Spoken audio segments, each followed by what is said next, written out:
Ipinakita ng Quezon City Government ang retention pond sa Quezon Memorial Circle na idinisenyo para sumalo ng malaking volume ng ulan at makatulong sa pagbawas ng baha sa paligid ng park.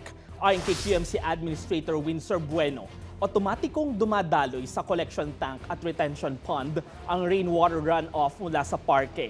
Kapag napuno ito, unti-unting ilalabas ang tubig patungo sa drainage system para hindi sabay-sabay ang pagbugso ng agos.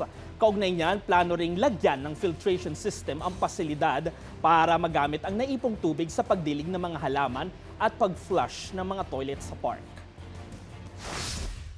Ito po yung sir, yung open field natin na meron tayong detention and retention pond na features po to. Para po dun sa mga run off po ng tubig, tuwing tag-ulan ay may mapupuntahan at makaiwas po ito ng baha. Around nasa 651 cubic meters po yung kaya niyang ipunin.